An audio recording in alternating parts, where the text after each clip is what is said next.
Je hebt stil wel torstig geweest, zo net. Ja.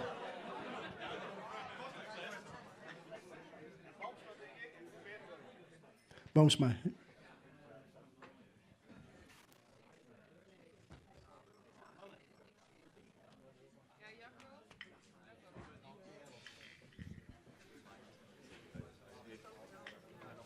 Jazeker.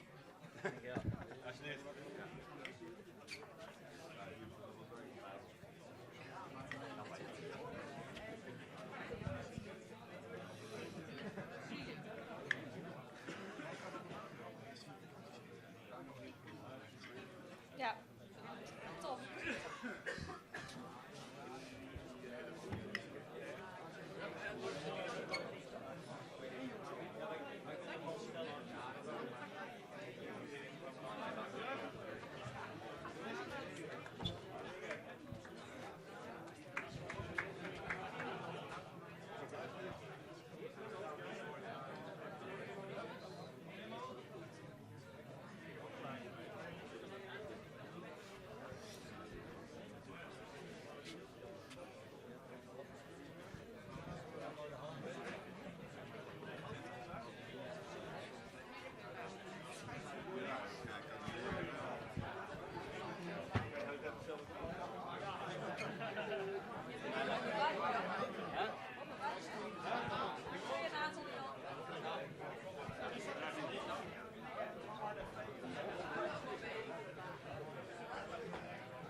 Nog iemand niet, meester.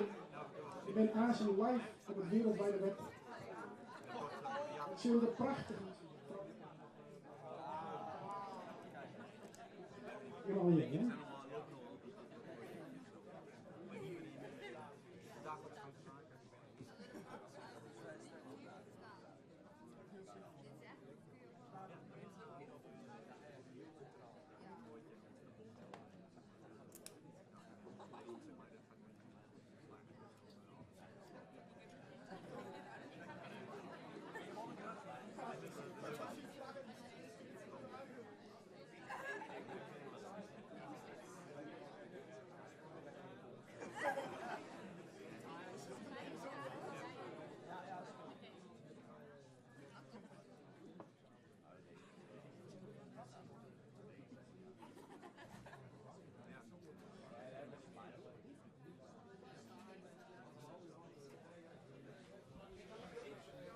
Ja, goeiejoen alle jaren. Ik meesken thuis op een stream op Facebook of op YouTube of op omroepfriesland.nl. Iedereen hier in Neushoorn Café. Mijn naam is Jacco de Boer. En ik ben Marianne Kleinstra. En welkom bij uw uitsturing schaatsverhalen of reetrietverhalen. Zo had het ook wel hiet. Het is deels in het Fries en deels in het Hollands. Het is deels in het Fries en deels in het Hollands. Bent u het Fries niet machtig? Kijk dan iemand aan die Fries lijkt en vraag even om een uitleg. Ben je als Fries het Hollands net machtig? Zucht even naar iemand die het Hollands uitzet en vreet je even waar het ook gaat.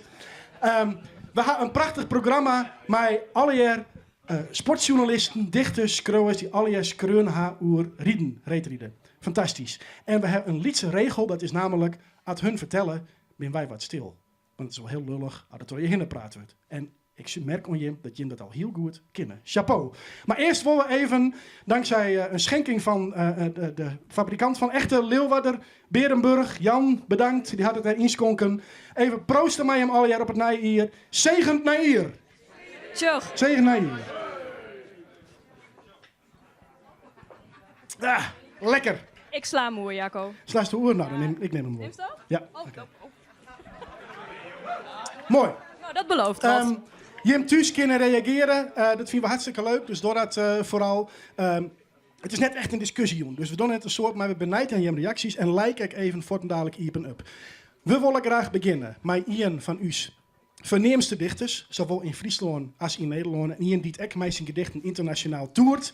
Ik wil graag een applaus voor Tseert Branja.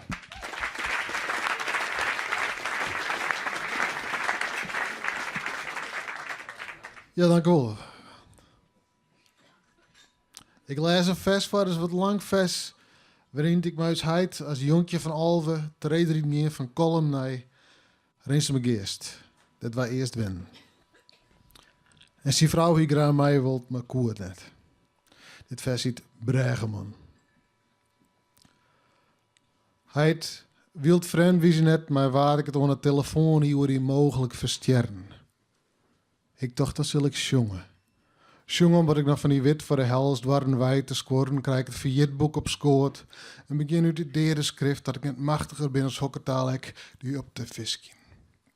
Zo stoom hier bezocht uit een weg onder een bregen te loeken en zelfs in paniek wie het pak helst, zo zal dit lied ik mij net mij kennen. Kom heid. Bij me de houtjes onder, ik had een krappe jongensleeskast on. Kom bij me de houtjes onder, het ijs is tennis niet weer hand, let dit wetterige ergens dwars bij on. Kom er één keer in het zoek wel een graaf en bij me de houtjes onder. Het wetter zal eens op een vlingen zijn. Zo bracht Memmuis met de auto naar de veert. Dit is de eerste reis begon met haar alleenig in uw gedacht nu. Trozichtig zwart. Hoe pas op sjos troffeltakken en bevers en blij en vissticks grapke ik. Bezocht het eerste brek, mijn benenhumor, mijn benenhanden. Maar daar wie binnen zie ik wie heeft thuis. En taggelijk hast in het bed plak de lon dat er wit wintertekken green gas bedimmen waar. Green gas dat voor hen die serft als zolenkoer. Voeten die nou zonder die faam eens maar meer triest wetter jagen. Als geen oor, beter nog als mem kon deze sletjes en grijden die. Dit dwarp maar tjerkhof vol kunde, de gouden wanne, de spitse tjerketoer. Deun biedt hoes, de pleets, daar stond hij zelfs het stuur en de drum leerdest, dat je hem heid die galopperen zeg, het zadelen, nek en histereg. Ier gie de schepper voor hem de groenie, die met treieren soms in nammeliende, doet ik nog geen heid je te koe. Kom, bij mij de houtjes onder. Ik had een krappe griene jongenslesjes aan, bij mij de houtjes onder. Het ijs is ten als de tijdelijke afstand tussen us. Nou, ik word de grenzen hen die droeg ons en kind, maar me nog één keer de houtjes onder binnen. Of klim nog één keer in de pennen en let het papier wordt ijs, vleen, jagen en janken zijn. Vertel nog eens hoe de leraar muziek die mij de kaaien lef van mijn eeren regen, rucht in een sek warest, flauwvallen zou beren.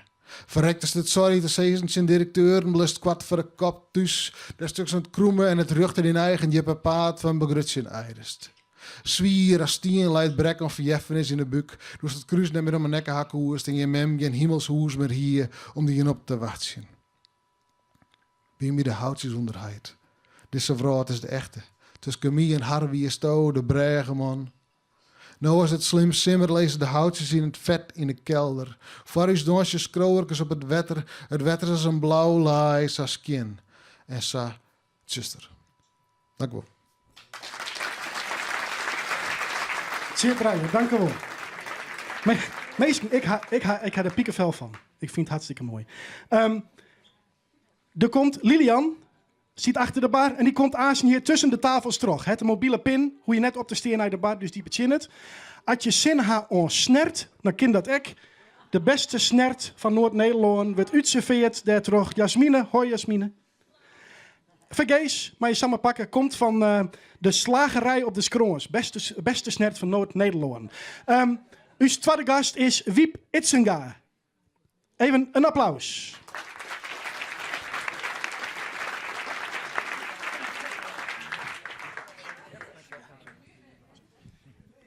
Ja, Wiep, ik ga jij maar lekker zitten. Denk om de mic. Dan pak ik even jouw glaasje water. Dan kan je die zo weer terugzetten. Wiep Itzinga klinkt super Fries. En doe het even zo. Doe het deze nog even. Klinkt super Fries. Maar je bent geen Fries, hè? Nee, ik word vaak aangehaald in de Leeuwardenkrant als Fries om Utens. Maar dat ben ik eigenlijk ook niet. Maar dat vind ik niet zo erg. Mijn moeder komt uit Oudebeeldzeil en mijn vader uit Huizen. Dus je hebt wel roots, maar je bent het zelf niet. Fake nieuws in de Lauwerte kranten, dames en heren. Wiep, jij bent journalist, schrijver. Maar je hebt iets bijzonders in je handen. Dat is Bislett Magazine. Misschien kan je het even ophouden en vertellen wat het is. Ja, dit is het nummer van vorig jaar. Er komt één deze dagen het nieuwe nummer uit. Daar ga ik straks een stukje uit voorlezen. Het is een zusje van De Muur. Dat kennen jullie misschien wel. Het gaat over wielrennen. En er was geen schaatsmagazine waarin op een romantische manier over schaatsen van nu en vroeger geschreven werd. Dus wij vonden het hoog tijd om dat nu te doen. En dat zijn dan longreads, hè? Ja, je krijgt mij niet voor 1000 woorden het bed uit. Nee. Nou, we zijn heel benieuwd. Wie staan er in het tweede nummer zo al? Een van jullie gasten is Wiebren de Boer. Die heeft een prachtig verhaal over Johan Olof Kos. Hoe die vlak voor zijn gouden tijd in Hamer was het, hè, toch? 94. De kriebels had en dacht dat het niks werd en die wilde er eigenlijk mee ophouden. En dat heeft Wiebren echt prachtig beschreven. Er zijn ook verhalen over de schaatsers van nu. Kan je voorbij. Er is een heel lang interview met Jorrit Bergsma. En dat zijn niet de standaard interviews, maar heel erg over van, wat doe je dan als je in zo'n trainingskamp zit? Welke muziek draaien? En veel meer van dat soort informatie. En prachtige lange verhalen. Ook over, moet ik even denken, een heel mooi verhaal, bijzonder aangrijpend verhaal over Thijsje Oenema. Gemaakt door een collega van haar, die nu journalist is geworden, Lisette van der Geest. Van het Algemeen Dagblad. Ja, zeker. Daarvoor was het volgens mij Volkskrant. Een prachtig verhaal geworden en ik vind dat jullie dat dan moeten lezen.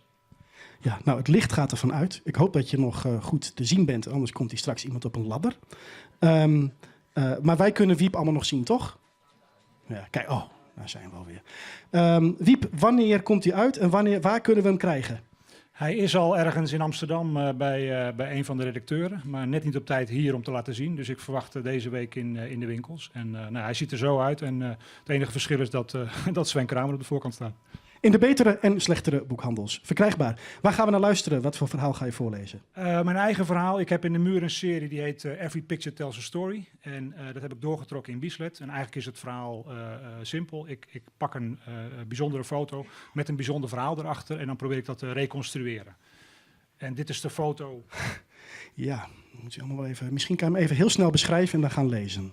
Oké, ja, dit is de foto waar het verhaal over gaat. Het gaat over Its Posma, die uiteindelijk in Nagano de 1000 meter wint. Maar er gaat heel veel aan vooraf.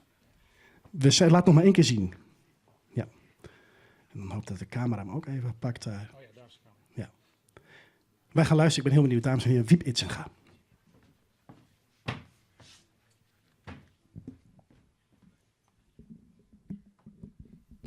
Ja, en dan nog even op zoek naar het verhaal zelf. En dan doe ik de bril af, want ik lees beter zonder.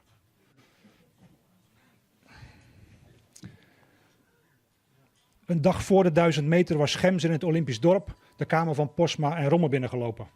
De Vries was er niet, maar wel Romme, Bob de Jong en Martin Hesman. Er was commotie.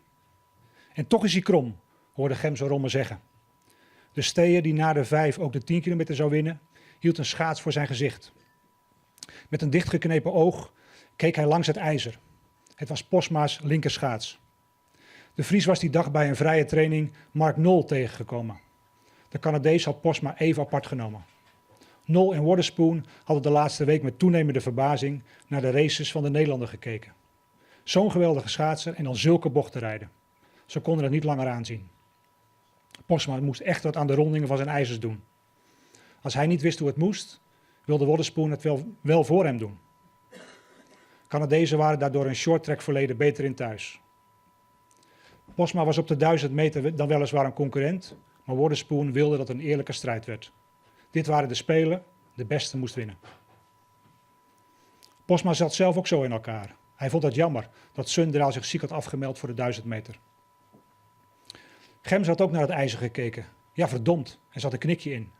Het metaal boog niet zoals het hoorde een beetje naar links, met de bocht mee, maar juist naar buiten. Nogal wiedes dat Posma de bochten niet door kon komen. Nog een wonder dat hij zilver had gepakt op de 1500 meter. Godverdomme, zei Gemser, hoe kan dit? Romme wist het wel. Kon Gemser zich nog herinneren dat Posma vorige week even van het ijs was geweest, tijdens een van de trainingen in het voorbereidingskamp vlakbij Nagano? Ja, dat wist Gemser nog wel. Hij had fysiotherapeut Dennis Geerlings achter Posma aangestuurd. Het was niks ernstigs. Posma wilde nog iets veranderen aan zijn nieuwe buizen. Hij maakte daarna gewoon de training af. Posma had inderdaad wat veranderd aan zijn buizen. Zoals hij het met vaste schaatsen wel vaker had gedaan, zelf even bijbuigen. Het ijzer even op de tafelrand leggen, flink kracht zetten en dan kroek kroek, zoals Posma het zelf omschreef. Als het iets te ver was, boog hij het weer terug. Gemze wist niet wat hij hoorde. Ze waren in windtunnels geweest voor de juiste houding in het spel om de tiende en honderdste van seconde. Op hun schaatspakken zaten strips voor nog meer aerodynamica. En dan deed Posma dit. Blikstiender. Gemze dacht aan de moeite die het had gekost om die nieuwe buizen en nieuwe verbindingsbruggen in Japan te krijgen. Hij had voortdurend contact gehouden met de Vikingfabriek. Posma's constructie was gezien zijn explosiviteit niet ideaal. Gemze was elke keer blij dat het hield.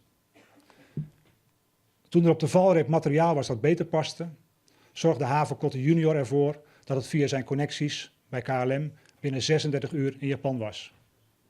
Chef de mission Art Schenk stuurde een Japanse chauffeur om het in het trainingskamp te krijgen. Dat was gelukt. Al die inspanningen en dan deed Posma zoiets.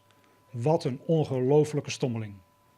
In een opwelling zei Gemze tegen de andere kentploegleden dat Posma de komende 24 uur, tot aan de 1000 meter, beter niet in zijn buurt kon komen. Nu moesten die schaatsers de wiede weer gaan naar Frans van Stiphout, de materiaalman van de shorttrekkers. In die discipline wisten ze meer van rondingen en Van Stiphout was een ervaren man. Als hij het ijzer goed zou kunnen buigen, zou Posma meer ijs kunnen pakken.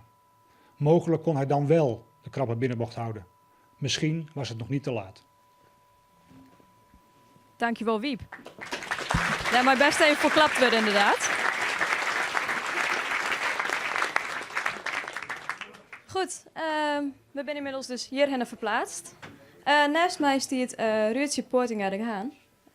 Dichtster, begreep ik? Ik schreeuw gedichten. Schroes gedichten. En die ben oerald fin en ze ben ijs altijd tweetalig. Klopt dat? Ik maak ze er vaak een oorzetting bij, ja. En waarom doet dat? Is dat omdat was dat iedereen het begrijpt? Of? Ja, ik wil eens dat het zat oonkelijk is dat heel vaak uw eigen Friezen al net leert om Fries te lezen. Dus als ik wil dat het begrepen wordt, dan zal ik daar een oorzetting bij zetten, maar dat vind ik. En waar gaan die gedichten nou eens het meest door? Het binnen vaak sfeergedichten. Dus als ik ergens ben en ik voel een bepaalde sfeer aan, dan ben ik inspireren en dan komt er wat. En de best ik heel druk maar lauwe 2018, culturele haatstad. Wat doet daar eens voor? Nou, daar hebben we de eerste van 10 van Friesland hebben we daar ontbleten. In de Boeremerhaven, bij de Nijensdoek. Hartstikke mooi. Dan heb je gedichten voor u voorbereid. Kan je daar een beetje een stukje van vertellen wat dat worden gaat?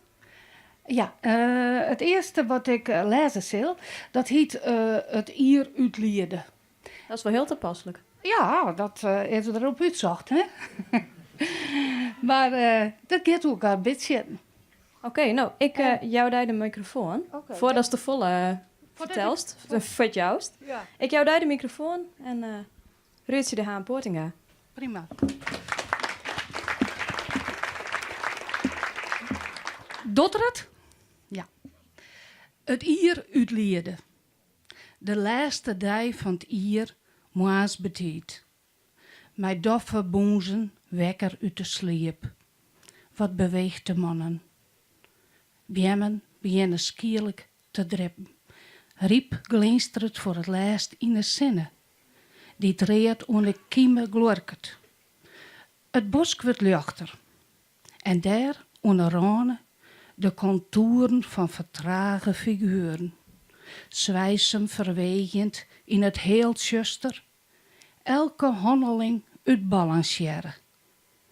Boeken ze hadden en gaan bij de riegele del.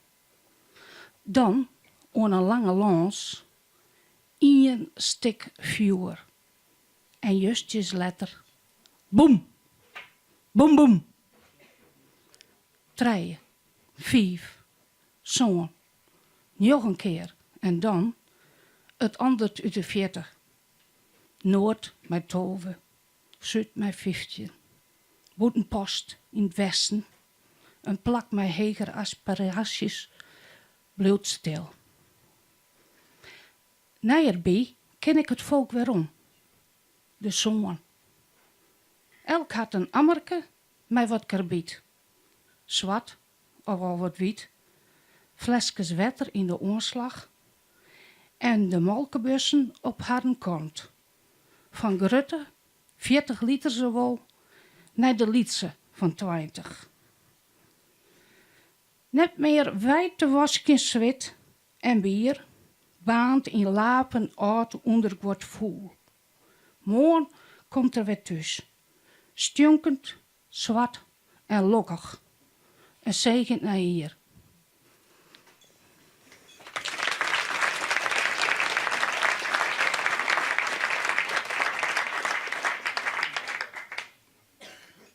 Het is al een schoftje dat ik een keer gedichten voorlezen had, dus het gaat een beetje. Maar dat is Jan Wollo hinnen. Het tweede gedicht, dat heet Winter. En dat is echt een typisch sfeergedicht. En je moet je voorstellen dat je. Dit gaat net over wedstrijden, maar dit gaat over jezelf te rieden binnen. Er is geen lucht. De die ze waakt op het laan en de mem van de ier de rest. De vrouw kreeg het piekenvel op een donkere hoed. En dat eerst de Stienske weet nog wio en raap om zinnen staan nou de stikkels te rierbosken in de koude weer te groen. De frost valt in. Het waar is wit en de zinnen wordt hield die bleder.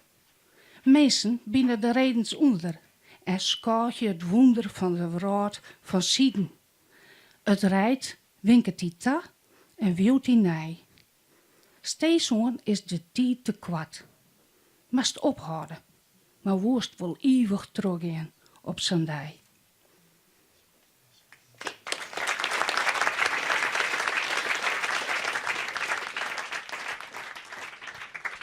Ja, beste mensen, geweldig, doet het? Oké. Geweldig dat ik even in 4 minuten een mini-college ja mij over de reetrieden in de Friese literatuur. En ik woer dat mini-college. Ik ben de bedloper van de Tresor. Mini-college reetrieden in de Friese literatuur. En ik woer dat mini-college in 3 patten nog opdelen. Het eerste, dat gaat over het reetrieden als thema in de 19e-eeuwse literatuur in interactie met de taalemancipatie.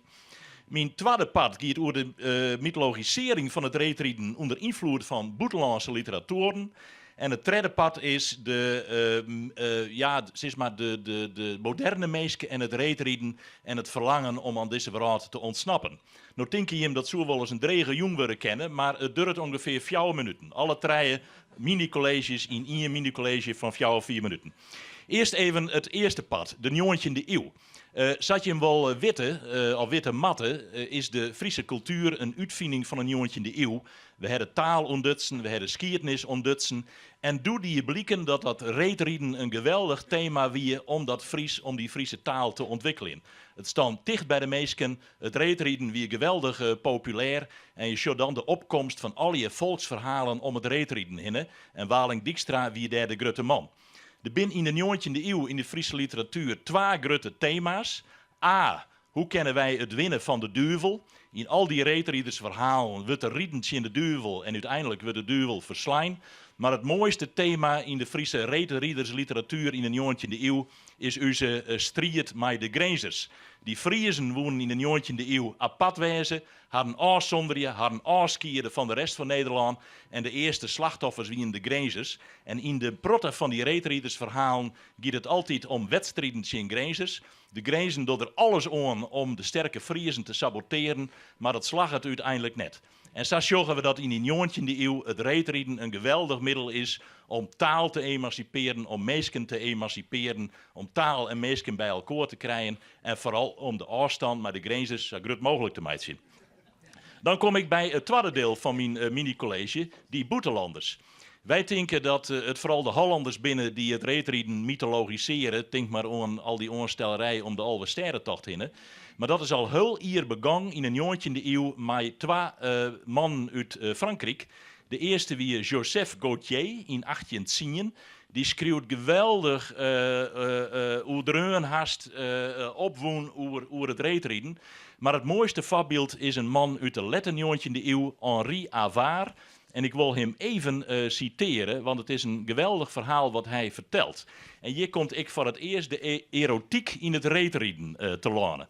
Dus 2 fragmentjes uit Henri Avard. En vooral het tweede, dat is voor het eerst dat het reetrieden en erotiek met elkaar verbonden worden. Al die boetlanders die sissen, we bevinden ons hier, dit is een vertaling in Nederlands uit het Frans, dan ook bij uitstek in het land van de schaatsen. Als de kinderen worden geboren, weten ze zich bij wijze van spreken al staande te houden op het ijs. Stuk voor stuk kunnen ze eerder schaatsen dan leren. En dan nog een heel enthousiast verhaal, maar dan zei hij, en hoe relatief is alles, in 1870... Maar helaas, deze vrolijke winterfeesten hebben hun langste tijd gehad. Ieder jaar wordt de winter zachter. De drooggemaakte, ontgonnen en gecultiveerde aarde wordt warmer en de kanalen blijven nauwelijks enkele dagen bevroren. Hoe heet dat? Broeikaseffect in 1870. Maar het mooiste is, en nu komt de erotiek in het reetrieden, als het gaat over de vrouwelijke reetriedsters. Dankzij hun schoonheid genieten de Friezinnen een grote reputatie die beslist verdiend is. Wat ze vooral schijnt te onderscheiden van hun buurvrouwen in Noord-Holland en Overijssel is hun spierkracht. En hun vormen zijn, hoe zal ik het zeggen, meer solide en meer geaccentueerd. Om deze kostbare kenmerken goed te onderscheiden zou men een schaatswedstrijd moeten bijwonen. Tijdens deze aardige toernooien aarzelen de schone deelnemsters namelijk niet om zich meegesleept door de hitte van de strijd en de wil om te winnen, van de kleren van hun sekse te ontdoen en uit angst om te worden gehinderd geen andere aan te trekken. Men leidt ze naar het startpunt waar ze hun rokken en bovenlijfjes losknopen en plotseling op een bepaald signaal glijden jurk en onderrokken op het ijs en de schaatster, die alleen nog haar hemd en onderbroek heeft aangehouden, springt weg van haar kleding en verdwijnt.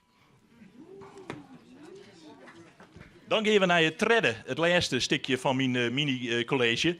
In onze tijd wordt het reetrieden een soort metafoor voor het leven in totaal. En we hebben een paar prachtige reetrieders gedichten jet, ze krijgt, maar ik van het Tseert Brunja. Het zeert eerder net meer, dus ik wat te zeggen dat ik hier nou het mooiste reetriedersgedicht uit de Friese literatuur heb. En dat is een gedicht van Ipe Poortinga, de reetrieder. En voor de meesten die het moeilijk volgen kennen, als je reetrieden kom je in een oren mentale tas staan, een oor bewustwezen. En het liet het jaren als komt Ipe terug het reetrieden in de hemel. Ik lees het voor en dan is mijn verhaal ik dien. Het gaat om het je bevrijden uit de monnichte meesken en om naar vrijheid te komen. De reetrieder. Hij joeg de middeis hem van honk. Mank meesken die een baantje rieden, maar het wie of het eerd geheims hem wonk om van dat boend geskrep te skieren. De winterdaai weer kleer en koel en lutsend van een lichter doel, streken er al ring uit lieds gewiemel naar iepen fjeld en weer de hemel. De winter waard een wonderlieker, hij blieder en zijn reis al rieker. Doe kamer op een blanke mar. Leeg voor hem baande een reede zinne troch loft en iers en skoop uit haar een element nij om hem hinne. Dat hij hemzelfs in lok en ljocht een engelvrij te vlenen tocht. Ontkomen hier de zwarg en zwierte, de vuren zweren in de mitte. Dank u wel. Bert Loper. En ik wil nog heel graag even aankondigen dat, want Bert, je bent van Tresor. Dat is de Provinciale Bibliotheek en het Provinciaal Archief. En je bent eigenlijk officieel nou partner van IPNet Live, hè? Ja. Fantastisch, bedankt. Ja. Bedankt. Ja, Bert Loper, ja, we zullen hem wel vaker even zien. Dames en heren, na al deze mooie verhalen is het even tijd om het lichaam weer te bewegen. Daar hebben we er met name fijntjes voor. En denk erom, er is nog gratis snert, waar nog maar één bakje uitdeelt. Wat met die slager wil met denken. Dus als je wat willen, kom er even hinnen. De met name fijntjes.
Jazeker, de benamer fijntjes, jongens.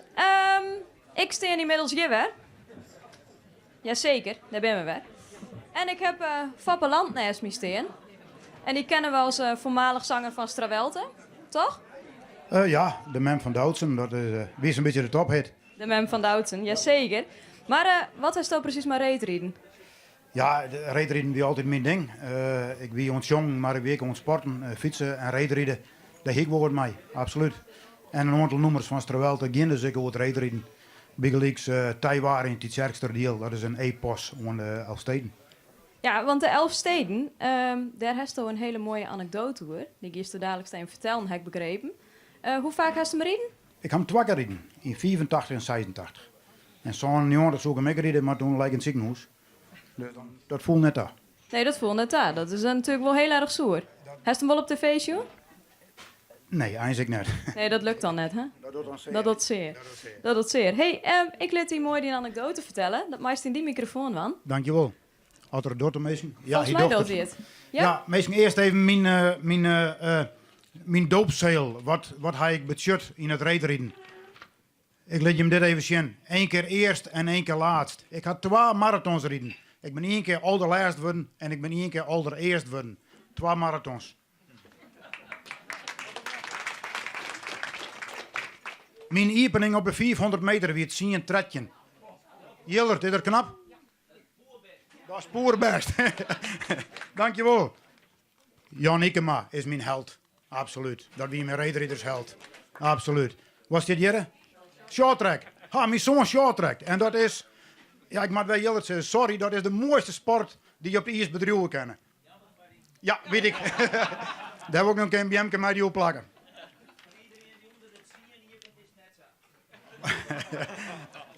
Ben ik helemaal Jillert hier. 85, 86. Een mooi verhaal over hoe 2 Elfstedenkruisjes er verzwaren kennen dat een misdrijf opgelost wordt. Het wie in 1989. Het wie donker, het wie zuster. Ik kwam thuis. Ik ging in Borkereken achter Jestrum. En ik reed het hiem op. En toen ik het hiem op reed, stapte ik uit de auto te jaren met mijn vriendin. En we ronden achter naar de Sidoorta. En ik zeg van afstand al dat mijn Sidoor iepen stier. God forgive me. Wat is dit? En ik ran een stukje verder en daar stier mijn gitaar. En mijn LP's. En mijn gitaarversterkers die in boeten. Ik denk, wat is dit? Ik vlieg naar binnen daar. En ik zeg, boeten, trot keukenraam heen, een aantal mensen voortverlenen. Die broezen voort. Doe maar, de rest. God forgive me. Dit klopt net, dus ik raad het zien in vriendin. Ik zei, verdomme, je is inbrutsen. Dit komt net goed. Ik zei, kom mee naar de boren, want bij de boren brandde lucht. Dus we ben, hoe weet ik net, we ben naar de Björman te vliegen. We hadden op een raam bongst. Ik zei, er is inbrutsen bij mij. Je mag me helpen. Tussen de Björman, kom in de keet en erachteraan. Dus wie ben er achteraan vliegen? Ik had het zien de vriendinnen zijn. Ik zei, bel je 112, bel je de politie. En ik ben weer omgeronnen, hoe sta ik? had de auto pakte en ik ben er achteraan gegaan. Ik hier jong dat ze in de richting van Twiesel rennen. Ik spotte met Björman in de auto en ik reed er achteraan. Na een 400 meter, daar rennen ze. 3 stuks. Ik zei ze rennen. Ik denk, wat moet ik? Maak de auto uit? Maak ze ramen? Want ik wie, nou ja, je zit net vol adrenaline, maar je bent helemaal gek op dat stuit. Ik denk, jij is hartstikke deer, maar dat vond ik schande voor de auto. Op het stuit dat al die tensen om je heen vliegen, spotte er een 205 per show op de Venway. Die 2 mannen die spotten in die auto. Auto betochte net en reed mij een gong als een kanon de bocht om weer richting Leeuwarden. Ik zoer er achteraan, maar ik moest wachten op mijn auto uit Boeten-Postwij. Mij dat ik er achteraan vlieg, zeg ik dat dat een politieauto weer. Dat weer wel heel toevallig. Een 205, mij in mijn beleving 2 inbrekers, een politieauto en ik er achteraan. Dus ik ben om de politieauto heen vliegen en mijn Björman hangt uit de auto. Mij daar komt een politieauto heen vlieg en jong die persoon reed, hangt mijn Björman heel uit de auto. Dit is mama, dit ben ze, dit ben ze. En ik haal het persoon in en ik ga bovenop een rem staan. Ik denk dan, ik zou zeggen neuken, maar dan knallen ze maar bovenop me. En we staan stil en ik zoer de auto uit. Ik zoer ze ramen. Een beetje woordpik. Die had een herder bij me. Ik denk, ik stek ze hartstikke daar. De politie houden met in, die zei, waarom? En mijn lutsen geweren, 2 stuks, gangen ze op die auto aan. De mannen worden uit de auto halen, worden uit de auto raamd. Ik schrok, ik stiet stil, ik denk, wat mat ik? Een van de politiemannen kwam bij mij, treun me achter naar mijn auto. Te gerren met mijn buurman. Het worden 2 tellen en er kwam nog meer politieauto's aan. En de mannen die worden heel uitgekleed op het dik. En die worden in de auto smieten en die worden afgevoerd. En daar steek ik in het zuster. Ik trillen, ik scoorde. Ik krijg ze een noodtrillie. Ja, want het komt weer boven. Ik ben een hoeste gang en verder weet ik eigenlijk net meer hoe het gang. Tot 2 dagen daarna. En 2 dagen daarna kreeg ik telefoon. Dag, land. Goeiedag. Hoe is het? Vraag je de politie. Koe minder, hè? Koe minder, zei ik. Zo is het met jou? Ja, prima. Hij zei, we hebben een probleempje. Hij zei, ben je ook wat kwijt? Ik zei, ja, ik ben van alles en al wat kwijt. Maar ik zei, ik ben achter de man aan rijden. En toen gooiden ze van alles uit de boesten mij voort. En toen ze in de auto reden, had ik naar spul voortgooid. En ik had deze naar zocht en ik had een aantal dingen wegvonden. En wat ik wegvonden had, dat was dit bakje van mijn paken, daar hier de sigaren in. Dat vond ik aan de kant van de dik leider. Ik zei, ik weet net, ik ben dingen kwijt. Ik zei, maar volgens mij in dat bakje, de hiekelt iets 2 Elfstedenkruisjes. Ik zei, ik ben mijn Elfstedenkruisjes kwijt. Die ben voort. Toen zei de politie, dat is nou correct bij wie hem zocht. Hij zei, de man die zijn in huis, sterren er weer. Wie ben nooit in het huis geweest? Wie gaan ik stellen? Echt net. Tot was ze hun fouilleren gang en toen bleek dat een van die mannen de 2 kruisjes in een onderbroek hier. Ze had die man vragen, hoe komst du aan Elfstedenkruisjes? Nou, zei de beste man, ik had de Elfstedentocht rijden.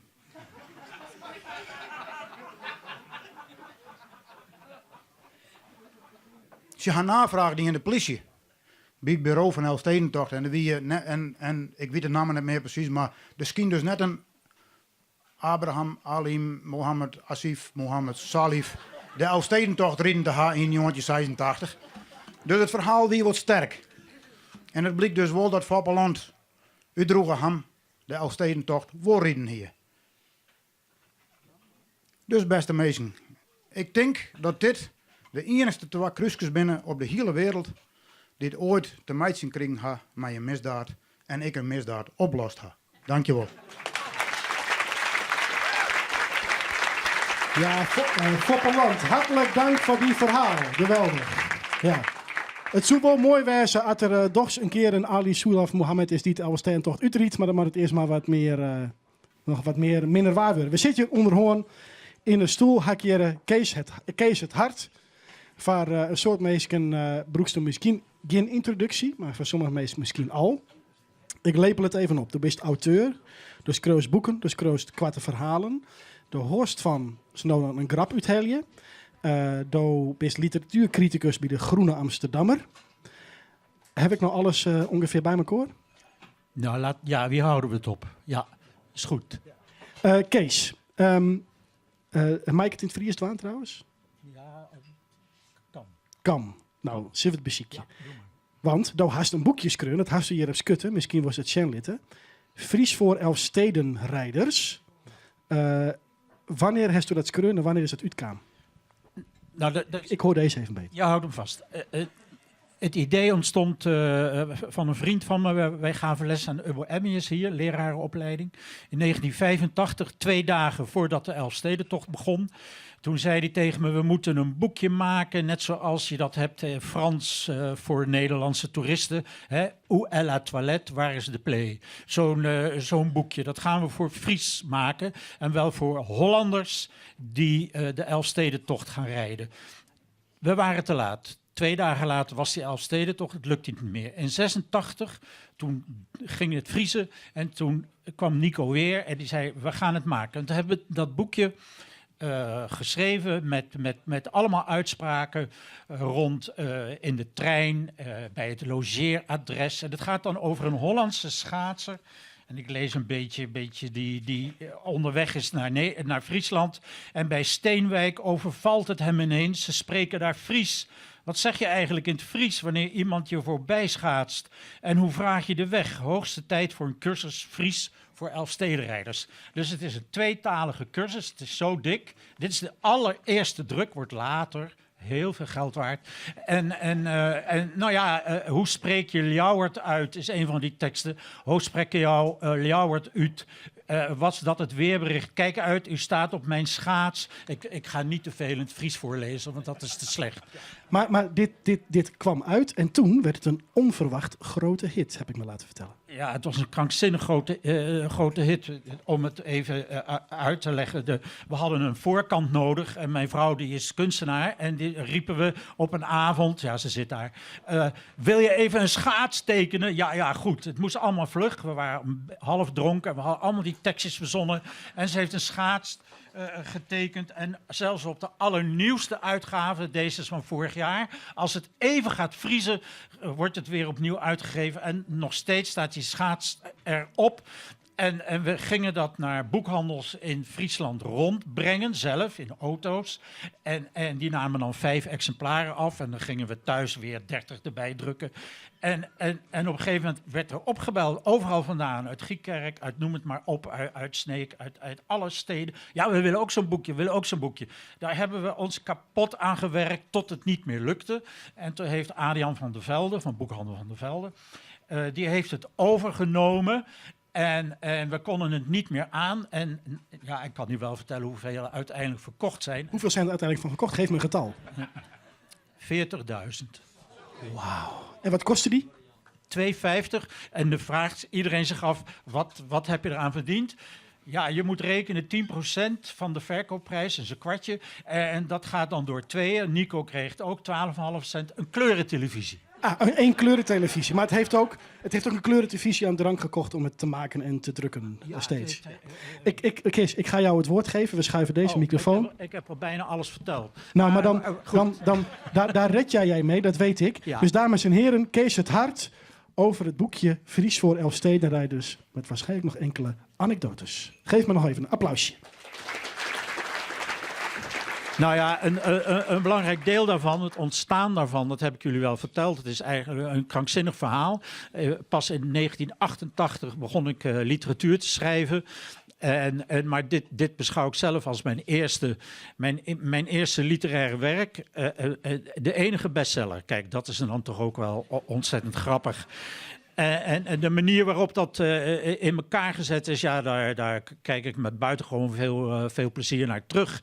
En ook de haast daarvan, wordt ook veel geld waard die bladen, mijn vrouw heeft het allemaal bewaard, waarop we die teksten schreven, die heb ik allemaal bewaard. En daar staan al die teksten staan daar nog wel in. Ik heb geen reservebril bij me. Die heeft het boekje niet gehaald trouwens. Wel, nee, dat is mijn lunchpakket. Ik dacht dat dit het stempelbureau was en dat allemaal in het Fries. En de ondertitel, nee, de eerste titel van het boekje was, vind ik nog steeds het beste, vonden we toen het beste. Heeft u hier ook schaatsers voorbij zien komen? Dat vonden we zo'n krankzinnige tekst. Die moest het worden. Maar toen het wat commerciëler werd, een boekhandel en later uitgeverij De Harmonie in Amsterdam. Het boekje belandde daar bij een boekhandel en die pikte het op en die nam het ook weer over in een co-productie met Adriaan van der Velde.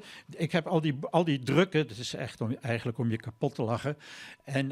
Dit is de druk van De Harmonie.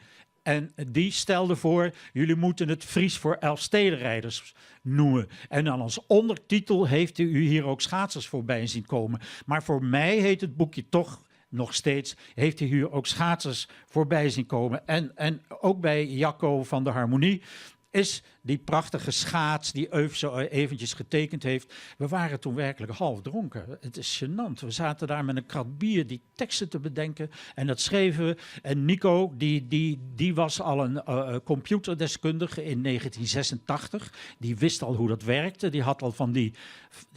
waren jullie toen al in 1986? Die had van die scheur, van die printmachines en die heeft de eerste printers gemaakt. En die heb ik ook trouwens nog. En ja, nou ja, het is echt een beetje een krankzinnig boek. En oh jee, ik ben mijn schaatsen vergeten, is er dan één. Och heden, ik had mijn redens vergeten. We moesten overal optreden, we moesten overal zijn. En bij de vergaderingen van de Elfstedentocht, bij nagbesprekingen. Ik ben zelfs bij... Kijk, ja, precies. Het was een merkwaardige toestand waar ik helemaal niet aan gewend was. En Nico ook niet. We zijn bij Ivonie geweest. En wat moesten we daar nou toch precies? Mart Smeets heeft verschillende keren op de televisie geroepen... nee, deze muts heeft mijn moeder gebreid. Was weer een citaat uit het boekje. En zo ging dat maar door. En bent u wel gediplomeerd? Dat is de reeks bij de EHBO-post. Kunt u die aansteker even onder mijn oor, neus, steen houden? Nou ja, ik zal jullie het Fries besparen. Kunnen jullie die aansteker even onder mijn ear, enzovoort. Nee, deze muts heeft mijn moeder gebreid. De brug was te laag. Nee, dat is mijn lunchpakket. Mist het dan niet? Nou ja, enzovoort. Heeft u ook grotere schaatsen, et cetera, et cetera. De inwendige mets, ripsquarrie heet dat in het Fries. Wel even wennen, zo'n berenburger. Nee, dat zijn mijn oorwarmers, et cetera, et cetera. En zo, dat boekje het stelt natuurlijk helemaal geen bal voor. En zo waanzinnig dun, 2,50. Het werd zo, mensen namen het mee, kochten het allemaal en het werd in de binnenzak werd het meegesleept.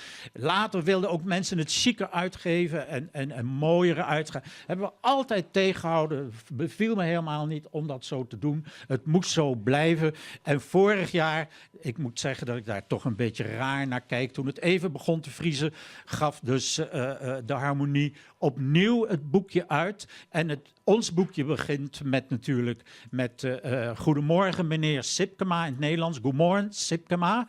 En hier is het, even kijken, want dat heet meneer Wieling heet hij nog zo?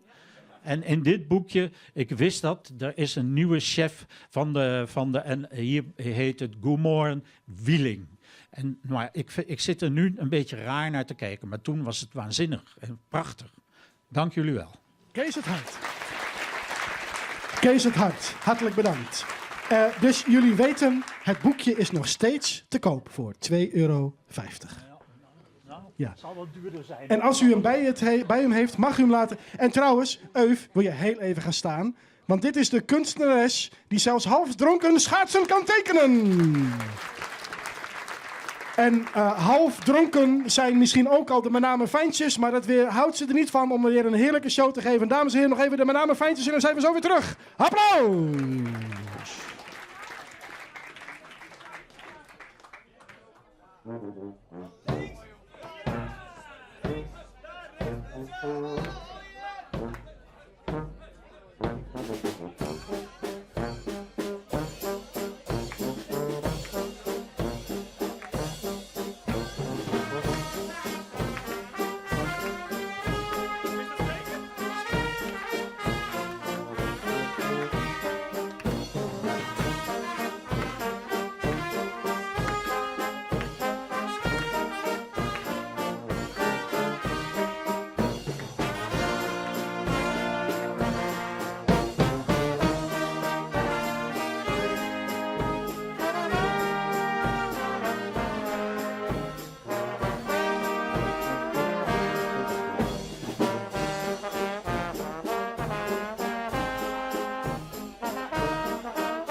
Ja, dat wie in de menamer fijntjes weer.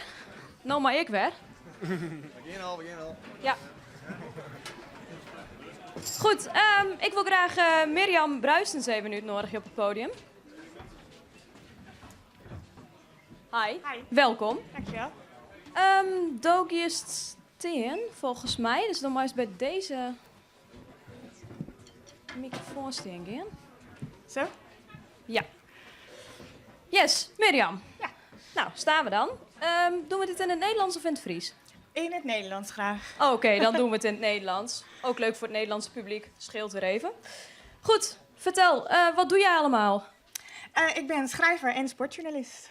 Schrijver en sportjournalist voor Pro Skating Magazine. Pro Skating Magazine. En volgens mij heb ik een hele mooie column van jou gelezen over het OKT. Oh ja, dat kan. Dat was gewoon op mijn eigen website. Maar dat, ja. Ja, hele mooie column. Zeker even het lezen waard over de achterkant van het OKT. Maar daarvoor staan wij hier helemaal niet, want jij hebt een boek gecrowdfund. En dat is dit boek? Dit boek? Ja, dat klopt. Het heet IJs en Asfalt en het staat vol met gedichten over schaatsen en skieren. En wat heb jij met schaatsen en skileren? Nou ja, eerder was ik gewoon schaatsfan en keek ik altijd wedstrijden. En uiteindelijk ben ik voor Pro Skating gaan werken. En nu is het ook mijn werk om naar schaatsen te kijken. Dus eigenlijk ben ik er altijd mee bezig. En je hebt het boek gecrowdfund. Kun je daar wat meer over vertellen? Nou, mijn uitgever die zei, gedichten die hebben al een klein publiek. Schaatsgedichten hebben een nog kleiner publiek. Dus daar beginnen we niet aan. En toen dacht ik, ja, maar ik wil gewoon het boek maken. En toen heb ik het gewoon gemaakt. En ik dacht van, nou, misschien zijn er mensen die een bijdrage willen leveren. En dat hebben ze gedaan. En ja, brutale vraag. Heb je veel geld opgehaald?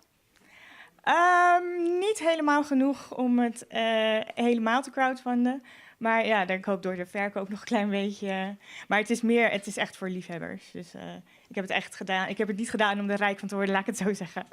Oké, je gaat iets voordragen. Ja. Wat ga je voordragen zonder te veel weg te geven? Nou, er werd mij verteld dat ik 4 minuten had. Dus mijn gedichten zijn niet zo heel lang. Dus daar passen er wel een paar in. Ik heb gekozen voor de schaatsgedichten uiteraard. Er zijn ook skielergedichten in, maar vanavond gaat het over schaatsen. Een beetje heldengedichten, maar ook wederom een beetje over de achterkant, over de achterblijvers, over de underdog. Dat een beetje. Helemaal goed. Klein applausje, Mirjam.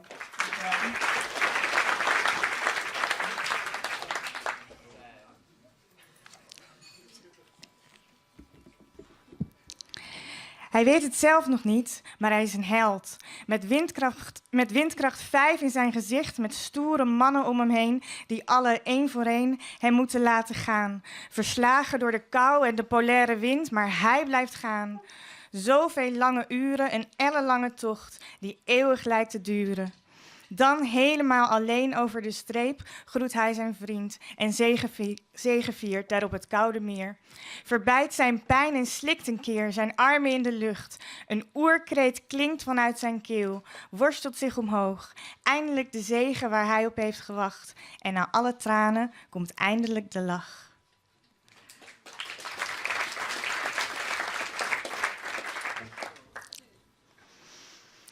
Daar bungel je aan de staart van het peloton. Dat is ontketend, losgeslagen, dol. En jij moet achterblijven. Je handen op je dijen tot het uiterst gaan om bij te blijven.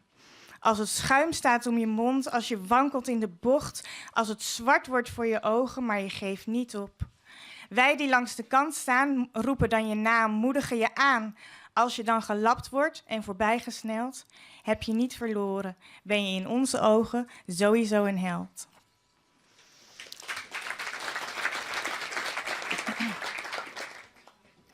En eentje over de jeugd, over de meisjes in dit geval. Meisjes met moed.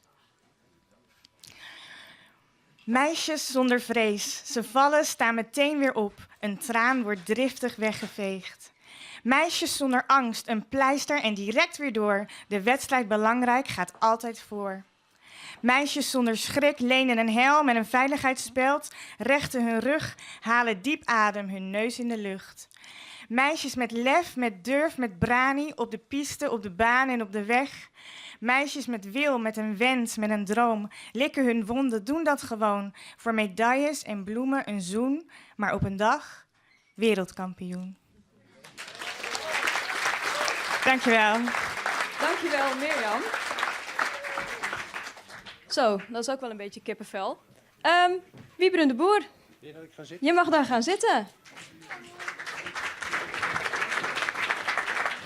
Kom ik er gezellig naast zitten. Wiebren de Boer, wat doe je allemaal? Tegenwoordig ben ik eindredacteur sport bij NOS, Studio Sport.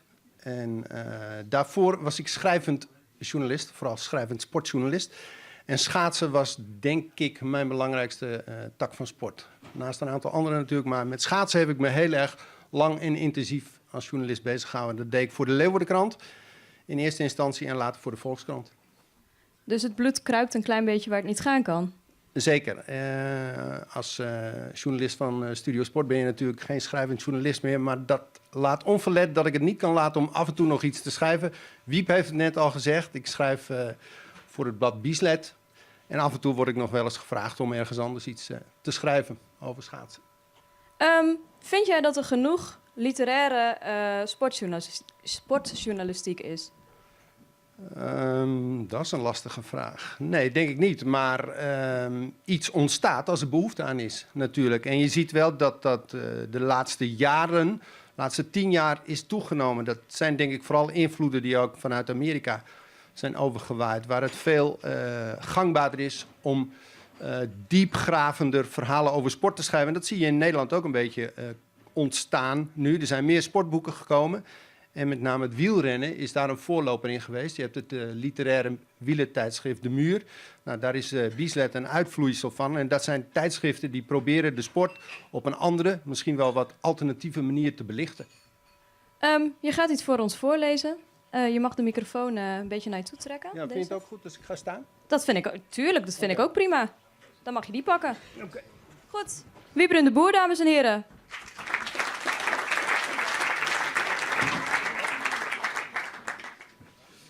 Het is misschien goed om, voordat ik het ga voorlezen, een paar opmerkingen erbij te maken. Het is een interview wat verscheen. Is het niet goed te horen? Zo? Iets dichterbij? Oké. Nog dichter bij Jacco. Het is een interview wat verscheen in de Volkskrant op zaterdag 18 november 1995. Het is een interview met Its Posma, door mij gemaakt. Dus je zou kunnen zeggen, dit is Its Posma deel 2 vanavond. En het is ook goed om in het achterhoofd te houden dat, wat ik al zei, het is geschreven op 18 november, of het verscheen in de krant op 18 november 1995. De winter daarvoor is Rintje Ritsma wereldkampioen geworden. En de winter daarvoor is Johan Olof Kos in Hamar, 1994 dus, drievoudig Olympisch kampioen geworden. Hij heeft de Nederlanders daar, kun je gerust zeggen, een draai om de oren gegeven. Dus we hebben 2 winters ervoor die belangrijk zijn voor dit verhaal. De kop boven het verhaal, ik weet niet of jullie het gezien hebben, die luidde 1 wereldtitel en dan de boerderij. Het gaat over Its Posma, maar dat zal bij die kop voor de meeste mensen geen verrassing zijn. Eerder op de dag heeft hij het er toevallig nog met zijn vader over gehad. Dat over dik 2 jaar alweer de Olympische Spelen zijn. Een titel winnen in Nagano en dan kan ik mooi stoppen. Neem ik de boerderij over, ga jij op vakantie, zei ik. Dat vond mijn vader wel een goed plan. 1 keer een groot toernooi winnen. En dan is het mooi geweest. Elke dag trainen. Al dat reizen. Nu is het nog leuk, maar tot mijn 28ste hou ik dat echt niet vol. Its Posma is een echte plattelandsjongen. Ja, die bestaan nog. Zijn vrienden zijn ook bijna allemaal boerenzonen. Geschikte jongens, zegt hij. Niet altijd Haantje de voorste en niet meteen zo'n grote bek. Maar ze staan voor wat ze zeggen. Even buiten Deersum, een gehucht aan de weg van Leeuwarden naar Sneek, staat de boerderij die Pake in 1947 heeft gekocht. Geen land, geen waterleiding, geen elektriciteit, een ruïne was het. Nu staat naast de Friese Kopromp een moderne lichtboksenstal en is 50 hectare land beschikbaar voor 70 melkkoeien. Het is een mooie boerderij, zegt hij. Over een paar jaar zal het van hem zijn. Boer zijn betekent vrijheid, zegt hij. Eigen baas zijn. Ik hoef straks aan niemand te vragen of ik een kwartiertje extra pauze mag. Maar eerst wil Posma de schaatswereld zijn wil opleggen. Niet dat hij die ambitie trouwens van jongs af al heeft, integendeel.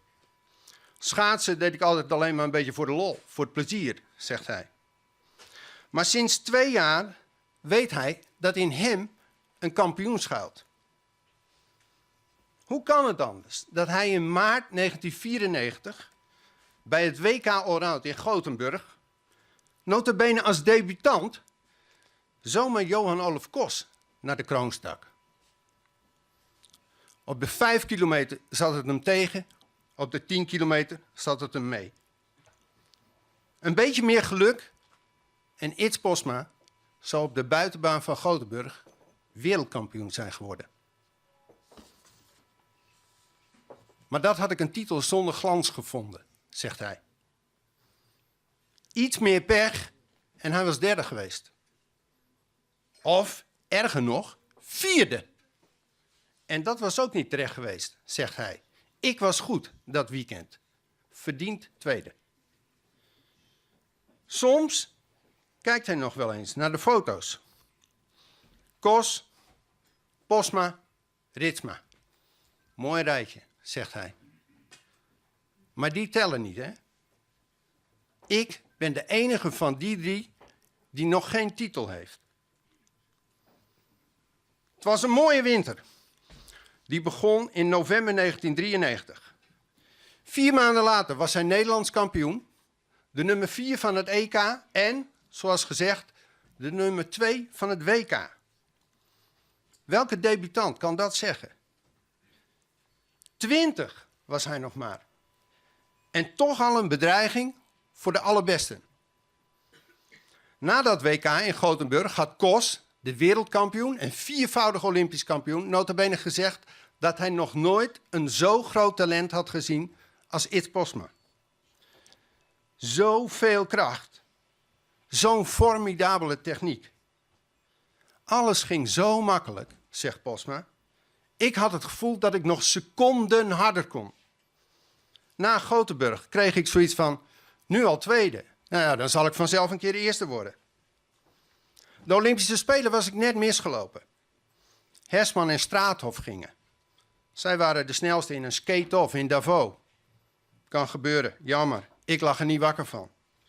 Mijn kans komt nog wel, dacht ik. Tijd zat. Tijdens de Spelen zat ik in de studio, bij Studio Sport, om de wedstrijden te analyseren. Ik zag die tijd van Hersman en ik dacht, dat had ik veel beter gekund. En nu? Nu moet ik maar afwachten. Of mijn kans ooit nog komt.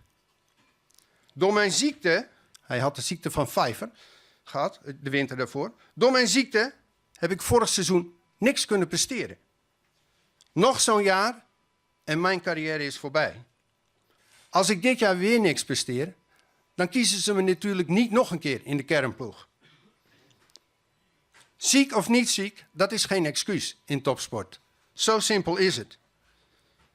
En als dat zou gebeuren, dan stop ik ermee. Dan kan ik het niet meer opbrengen.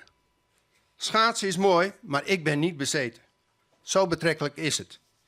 Ik kan wereldkampioen worden, maar voor hetzelfde geld blijf ik op 0 staan.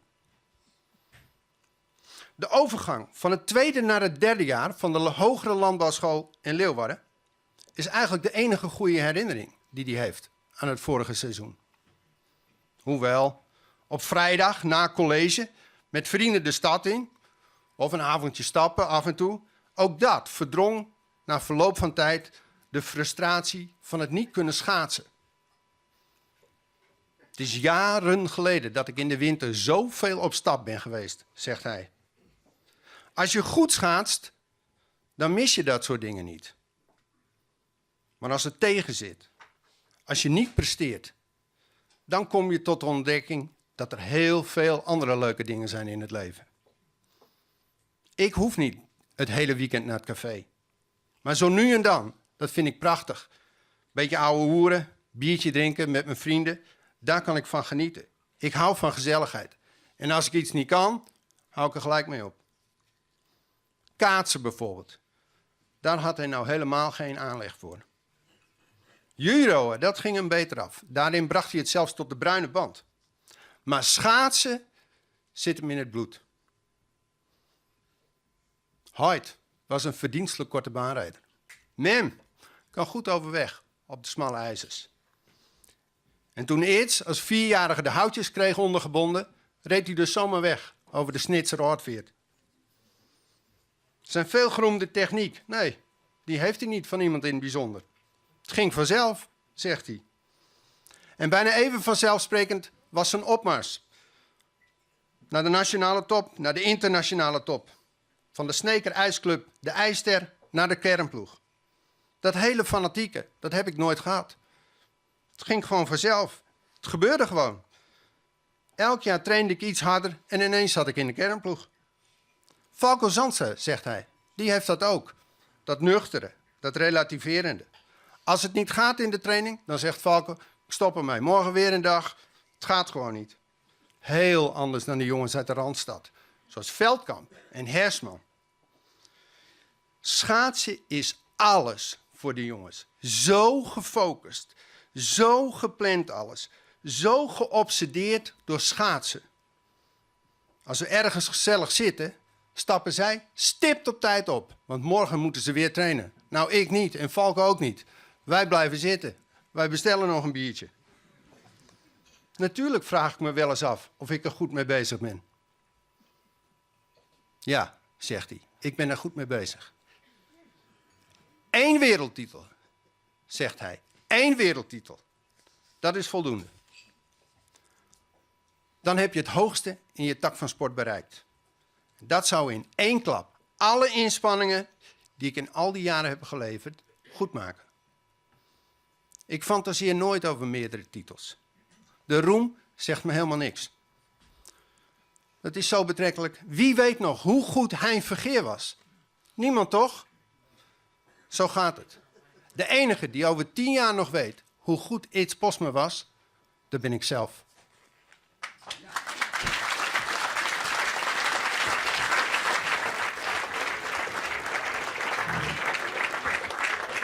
Ja, dankjewel Wieberen. We zijn hier weer, bij de piano.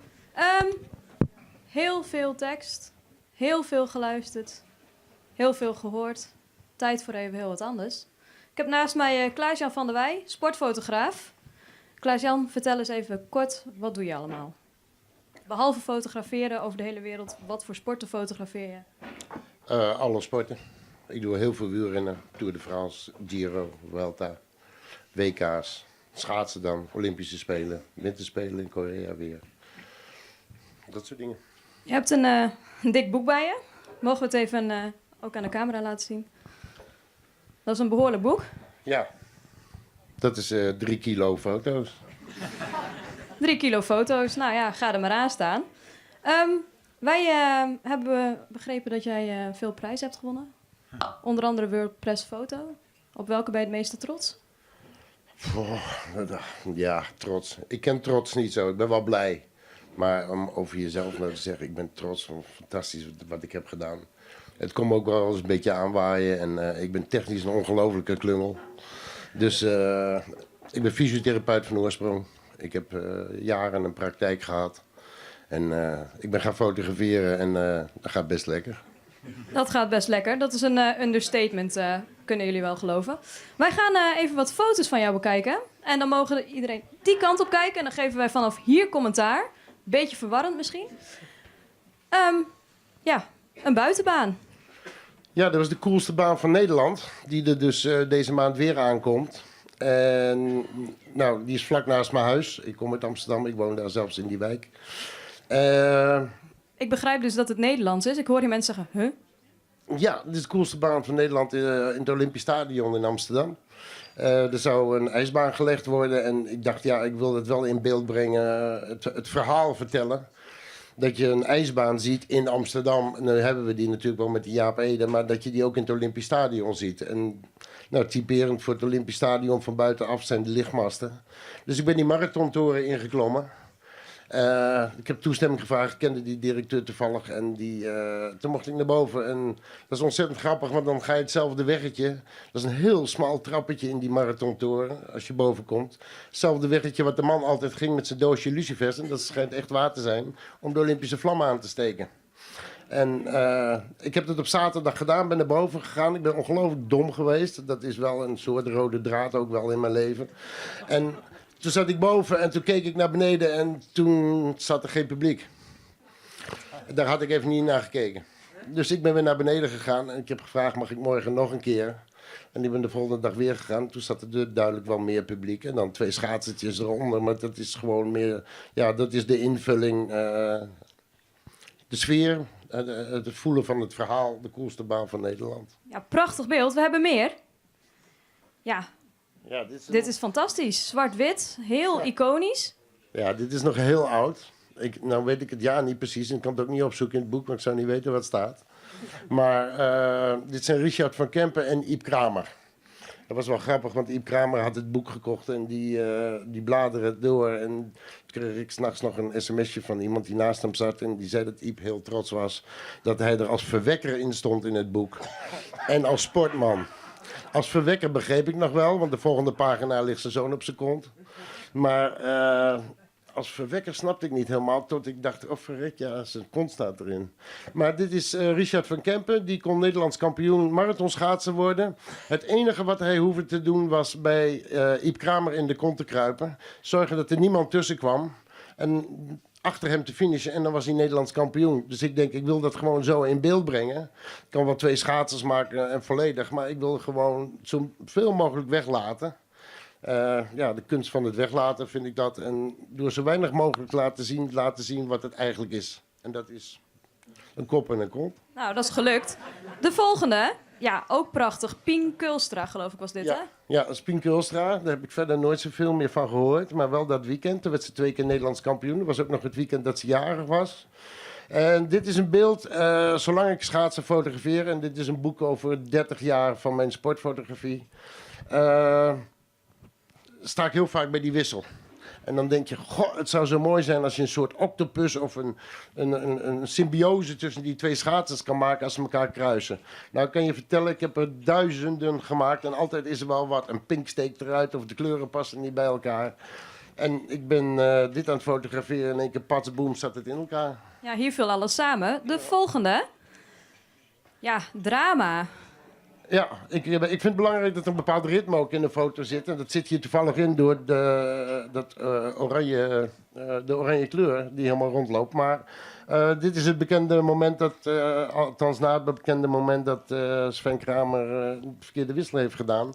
Dan gooit hij zijn bril weg en is hij heel boos. Dat heb ik ook nog. Niet dat hij zijn bril weggooit, maar wel dat hij ongelooflijk boos is. Dan zie je Kemkes erachter. Maar dit vind ik alles. Dan is de eerste woede is voorbij en dan zie je in dit beeld de vader, waar hij dus hoofd in de handen kan leggen. En dan zie je zijn hele carrière ziet hij voorbij gaan. En dit is het totale verlies en nou, de puinhoop. Ja, ik hoor hier ook allemaal zeggen, oh ja, het doet ook een beetje pijn als je het ziet. We hebben er nog eentje. Ja, dat is weer het tegenovergestelde. Een short track. Ja, dat heb ik in Ahoy gemaakt, afgelopen jaar nog. Toen met het relay team kampioen in Shinky als laatste rijder. En die lag al zo ver voor. En ja, ik had de positie gekozen van bovenaf om het beeld ook zo schoon mogelijk te houden. En ik probeer beelden zo schoon mogelijk te houden. En dan komt Shinky zo over de finish. Dat doet hij allemaal voor mij. En die anderen die denken, mooie invulling. Dan willen wij er ook op. En die komen er prachtig om die hoek zeilen. Nou, fantastisch. Hele mooie foto's, supermooi boek. Zeker leuk voor op de koffietafel. Dankjewel, Klaas-Jan. Wij gaan over naar Jacco. Yes. Ja, ik was even verborgen bij de laptop. Mees, ik vind het heel mooi en ik zal deze man even een beetje helpen, want die is op respectabele leeftijd. Maar oh, wacht. Nou ja. Ja, zo kennen we die ook weer. Kom gauw zitten. Meesken, Hielke Speerstra.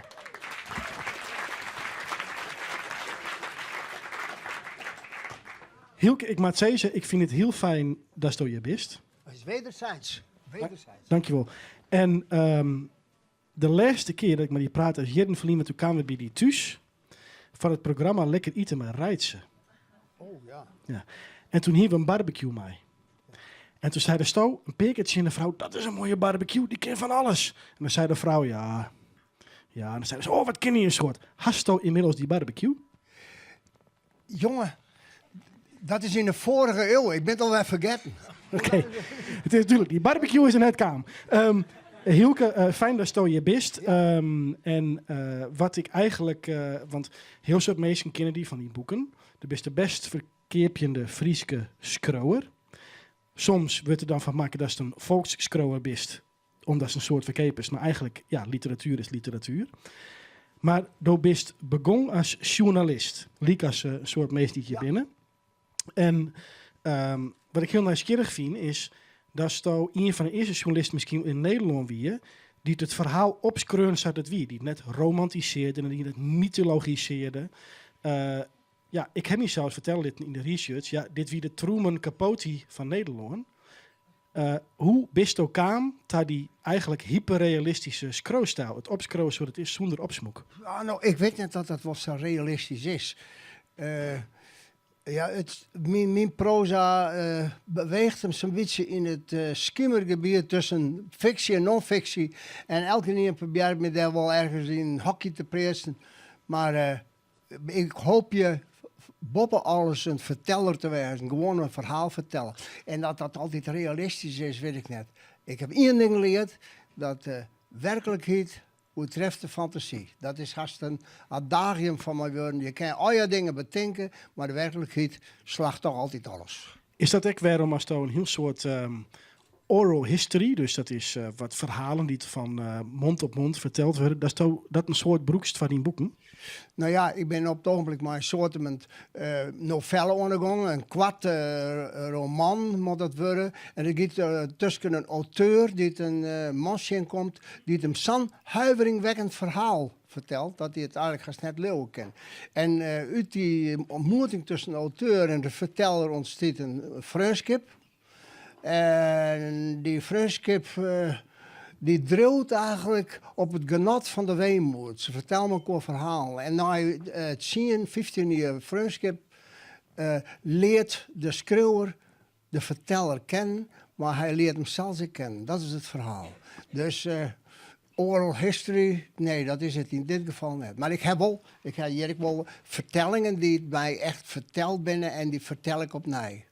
Wij zijn heel benieuwd. We gaan naar die luisteren, dames en heren. Een legende hier in het huis. Een heel hut applaus voor Hielke Speerstra. Ja, mensen, ja, ik heb een verhaal van Liekele en ik heb iets zijn eigen moeilijkheid. Het is een verhaal dat speelt in Nieuw-Zeeland, maar ik heb een beetje in orde scoort in Heerenveen. Op een dag, Liekele wie een hele grote crazy vent, woer er voort. Een jongen met een droom. En een grote leefde, dat moet ik erbij zeggen, want Liekele hier verkering. Maar Ali ten Boom van Sint-Jut, nou dan wist het wel, dat weer de mooiste mokkel van Heerenveen in omkregen. Hij woer voort, hij woer naar Nieuw-Zeeland en Ali ten Boom woer hem achterna reizen. Want ze winnen maar zandjes, ze moesten eerst 8 jaar wezen. En toen moest Liekele de koffers inpakken. Rijden kofferke ging met mij naar de andere kant van de vraat. En hij hier een hele oude huid, dat moet maar zo treffen. Dat weer al een oude man, oude de jong, zei. Die redensjongen moest net vergeten. Ja, maar hij ging naar de andere kant van de vraat. Daar groeien palmen, daar zijn stranden. Wat moet ik daarmee reden? Ja, mijn jongen, als er een stukje boetlaan is of er is een kamke laan onderstroept en de frost valt in en daar has geen redens bij die. En toen trouwde de oude huid de reden zelfs in de koffer. En dat moment had er nooit weer vergeten, want hij zijn handen trillen wat. Maar goed, een 5 jaar later liekelen we een van de 10.000 werkers aan de Stuwdam op het Zuidereiland, aan de Kluta River. En daar valt me een winter in, het viel griezelig. Liekelen, die hierde een hinder, want je kon net maar een auto de bergen in. En op dat hinderke weer erop waai naar de beverzen maar heeg in de bergen van het Zuidereiland. De Nijzeelandse Alpen. En heeg boven hem wachtte er een besnijden bergtop. Het weer sierlijk waren winter, is dat maar. Maar dan aan de andere kant van de wereld. 3 uren hier de 3 besnijden bergtoppen jongen. En doe ineens tussen een kloof, tussen 2 bergspleten, zeker een mar naar die weer wel 5 keer zo groot als het Nannewiet bij Jereveen. Hij boende er een zonder. En die heel kalm de handen op reg. En hij harkte naar het ijs. Harkje naar het ijs. Het lied van de mar. Hij koerde maar wel. Het Nannewiet heeft zijn eigen lood onder de reens. De tjonger heeft zijn eigen lood. Maar hier klonken diep de vermaningen van het ijs. Je weer diepte. Maar Liekele hield ze volle vermaningen jet. Die van de crisis jaren en door de onderdoekers jaren in de oorlog. En nou werd het onbetrouwbare ijs. Hij voerrieden en hij gooide de handen op de kont. Hoe lang wordt hier een slag om de mar?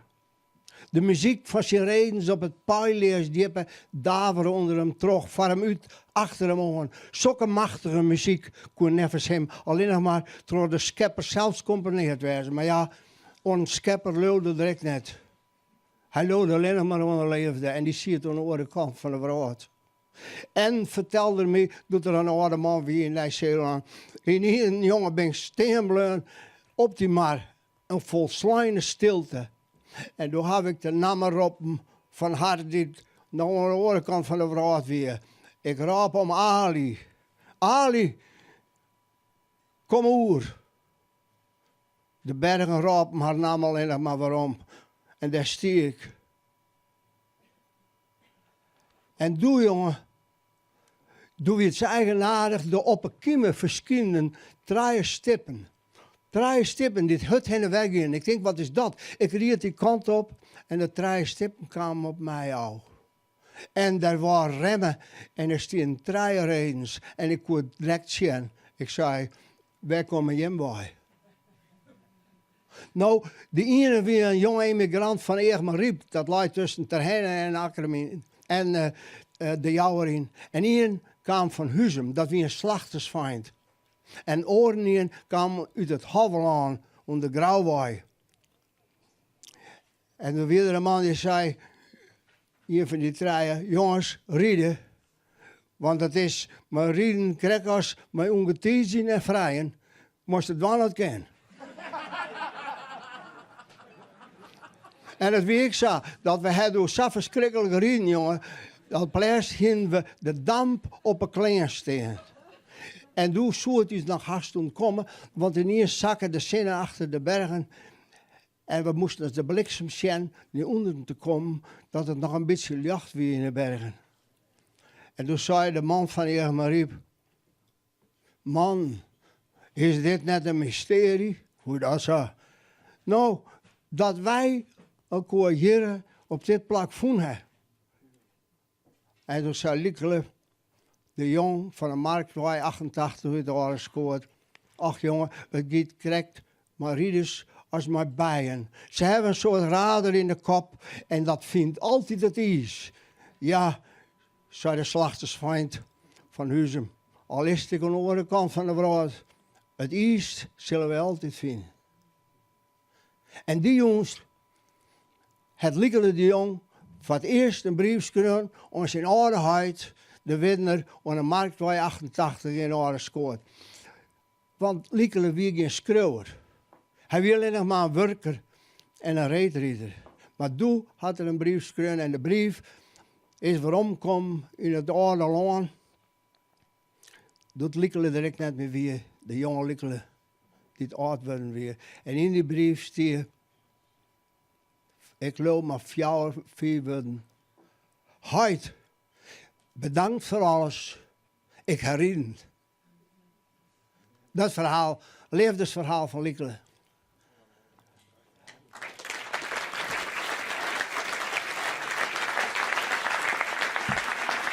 Dank je wel, dank je wel. Prachtig. Moet ik jou even helpen? Ja, nee. Nee. Ik ken nog wel Sherry Hutterin. Ik zal maar net zeggen dat we daar Johan houden. Goed, de volgende gast die behoeft eigenlijk net echt heel veel introductie. We gaan van een screwer die iedereen wel kent naar een vrij, nou ja, wat zou ik zeggen? Nieuwe screwer. Jillet Annema, dat mag best even verklapt worden. Ja, Jillet, eerst even gefeliciteerd natuurlijk. Maar alle prachtige prestaties, OKT, marathon, fantastisch. Maar dan best ik screwer. Nou, dat is net zo. Nou ja, die naam staat wel op dat boek. Ja, ik heb een boek maken. Ik heb een boek maken om in BN nu te lezen waarom dat ik er net wie.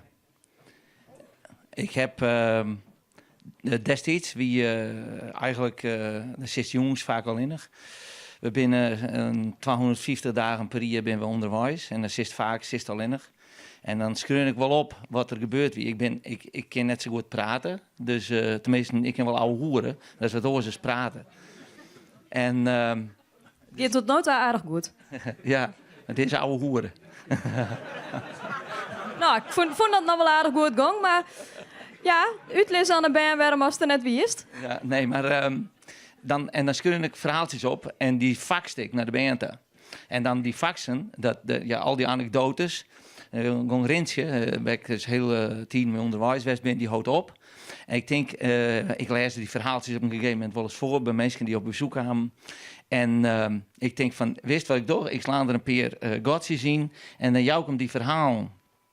En doen we de mensen die zijn, moest net wan. Dan moest er een boek van maken. En ik weet dus dat ik ben echt een schreeuwer. Er zit zoveel energie in. Het is zo moeilijk om soms de woorden te vinden. Als ik hier in het oude hoeren, dan lul ik er wel doorheen.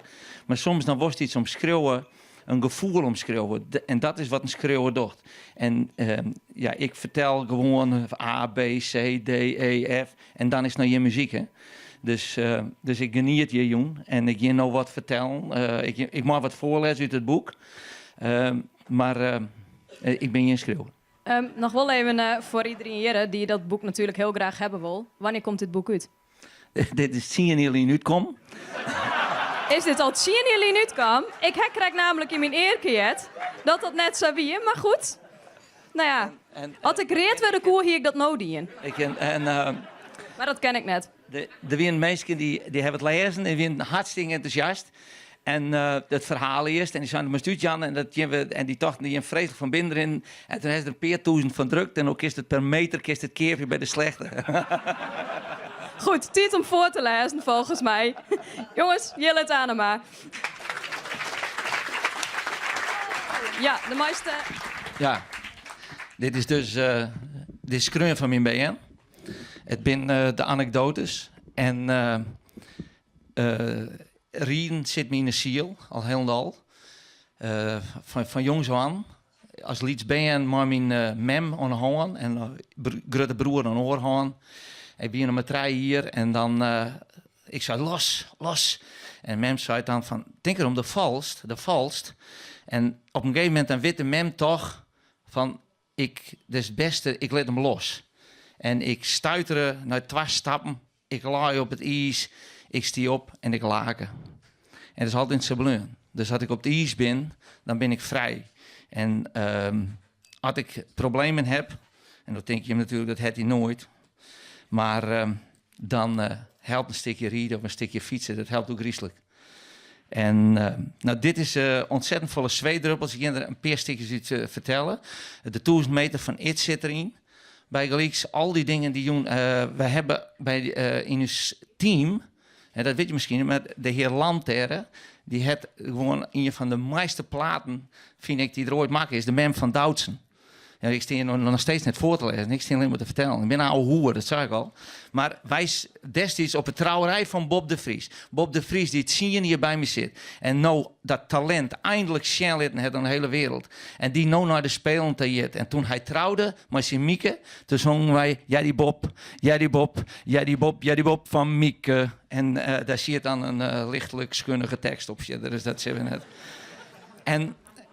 En dan vertel, want er zit in het boek, en dat vertel ik nog even net. Maar Doutzen Kroes, want hij heet door de mem van Doutzen. Douwe Kroes, haar paken, wie u starter. En dat wie in de tijd, dat er moest nog 4 valse starts eigenlijk hebben. Dus iedereen mocht 2 hebben. Dus het aantal keren, daar staan 2 keer al op streep fout geweest. En die tien staan er ik, dan stier ze voor de 4e keer stien we daar. En dan Douwe, dat na de wedstrijd zie je wel in Bijlkoor. En Douwe, die woer us er net uitzetten. Die woer absoluut us geen kweer van. Dus wat wie het klapbang! Daar kon ze het net reageren, want hij skeert. En wij wisten dat wel. Wij wisten wel dat Gitano stemmen voor de 4e keer nou. En dan moest het put wezen. En natuurlijk ik een keer volkomen meer rit naar de kloot. En ik weer te let nou. Dat ik riet uit het rondje en ik riet langs Douwe Kroes. Ik zei, nou mooi meer rit naar de kloten. Hij draait hem om en zei, was ik ook eens eerst. Daar gaan we. Het boek. Eerst even, wat ik dan wil, is eventjes...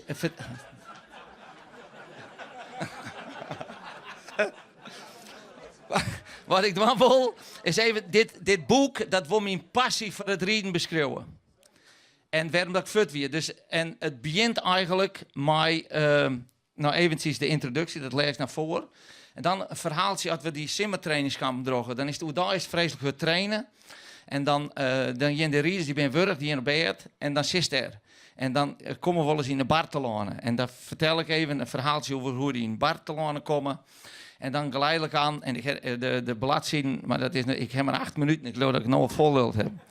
Maar ik heb de bladzijden hier, ik deelt zetten, mijn kop zitten, dat gaat. Het is een familie, dat schaatsen. Niet zoals in, het is één grote familie, maar een echte. Met echte en gespeelde gezelligheid. Met betrokkenheid, vriendschap en liefde. Maar ook met afstandelijkheid, ruzie en problemen. Vooral veel problemen. En steeds weer verbaas ik me over de paniek die bij mensen ontstaat als ze geconfronteerd worden met problemen. In topsport zullen er altijd problemen zijn. Bergen ontstaan immers altijd naast dalen. Het probleem zelf is dan ook niet belangrijk. Belangrijk is hoe je ermee omgaat. Voordat je initiatieven ontplooit is het goed om je te realiseren dat een probleem de natuurlijke neiging heeft zichzelf op te lossen. Ja, als er een draal op een stoep ligt en ieder gewoon, nou, jij leert dit vet nou, en er niks en toch hier ik vet. Dus, sorry. Als onderdeel van deze familie voel ik me vaak meer buitenstaander dan deelnemer, maar misschien is juist dat gevoel wel de bindende factor. En wat dat door een ieder in dit reizend circus zo ervaren. Schaatsers zijn namelijk individualisten, verslaafd aan een complexe beweging en het perfectioneren ervan. Ze zijn veel en vaak op zichzelf aangewezen. En hij die op de streep gaat staan, is niet bang om in de spiegel te kijken. Wopke de Vecht vroeg mij om als teamfysiotherapeut de Olympische voorbereiding van het schaatsteam te verzorgen. Ik had misschien beter nee kunnen zeggen. Maar al vanaf mijn 3e jaar trekt heel mijn wezen naar het bevroren water. Op het kanaal stond ik voor het eerst op schaatsen. Dat Jet om mijn broer, dat heb ik al verteld. Dus dat je, we slaan even hoor. Daarom zei ik ja. Want ik ben binnen de team, joh. Daarom zei ik ja. Ik ging mee met de Sanix nu een Veemans schaatsploeg over de wereld. Steeds daarheen waar de beste omstandigheden zijn voor beter, verder en sneller. En dan hebben we nou bladzijde 14. En dan zitten we in een kroeg. En dan nou, dan moet je hem ophouden, want dan wordt het 9 minuten net, dat leidt hem net aan mij. Dat is net mijn schuld, zeg maar. Zo niet de begeleiding. De sporters die in op bed, maar de begeleiding niet. Zo niet de begeleiding, deze begeeft zich regelmatig in het avondleven van Hamar. Nu bestaat de attractie daarvan niet zozeer uit spectaculaire dancing of lage drankprijzen. Nee, in tegendeel zou ik willen zeggen. Het is weliswaar een genoegen om op de late avond de dag nog even te overdenken boven een potje bier. Maar de 15 gulden die de Noorden ervoor moeten betalen, dat vinden wij te veel. Nee, de aantrekkingskracht die het Noorse avondleven uitoefent op de voornamelijk mannelijke begeleiders van de schaatsfamilie moet vooral gezocht worden in de jachtlust van de lokale vrouwelijke bevolking. In de Scandinavische landen is het gebruikelijk dat de dames de heren vragen. En het schijnt mij toe dat de Nederlandse mannen dit geweldig vinden. Hun eigen waarde neemt lineair toe met de stijgende testosteronspiegel. Ik kan er echter maar moeilijk aan wennen. Zelf vermoed ik dat mijn testosteronspiegel niet zo gemakkelijk te beïnvloeden is. Maar mijn tegenstanders zullen waarschijnlijk veronderstellen dat mijn eigen waarde al veel te hoog is opgelopen.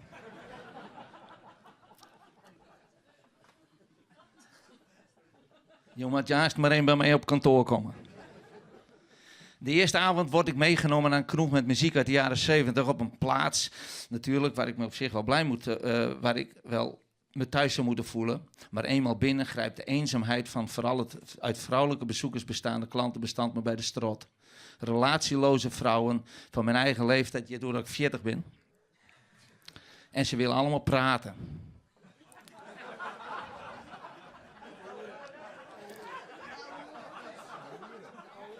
Weer meer man in de ziel.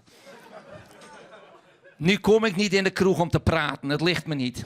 Vooral de zogenaamde gezelligheid, praten over niks met iemand die je niet kent. Liever zit ik in een hoekje te genieten van de sfeer, maar die is er nu juist niet in dit etablissement. Zodra de beleefdheid het toelaat, maak ik me dan ook uit de voeten. Weg van die kroeg die ik de Dafjeskroeg omdoop. En Daf staat erbij voor desperaat alleenstaande vrouwen. Toch gaan we er die zaterdagavond weer naartoe. Er komt een hele beste band, is me gezegd. Het blijkt een 5-mansband met een prachtige zangeres, die ook nog eens gezegend blijkt te zijn met een geweldige strot. Ik zoek een mooi plekje, een beetje achteraf tegen een paal, bijna recht tegenover de band. De geluidskwaliteit is er optimaal en tussen de mensen door kan ik haar precies zien. Ze heeft een beetje rauwe Bonnie Tyler-achtige stem, maar in de hoge tonen zuiver als glas. En dan barst de band uit in een heel eigen interpretatie van het nummer Gimme Shelter. Misschien wel beter dan de beste versie die ik ooit live van de Stones hoorde. Midden in het nummer, komt er een plaatselijke schone aan de andere kant van de paal staan.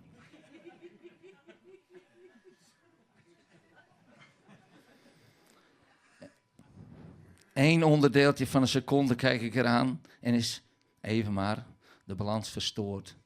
Maar een verscheurende uithaal van de zangeres raakt me tot in mijn buik. Meteen weer alles om me heen vergeten. Dat kan toch niet waar zijn.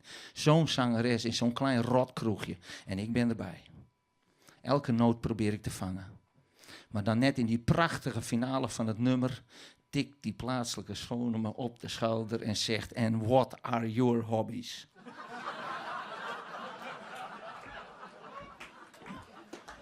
Mag ik opgehouden? Ja, we binnen terug.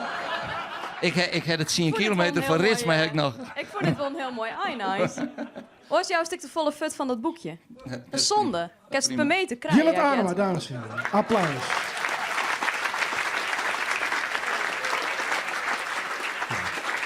Dankjewel. Dankjewel. Dankjewel.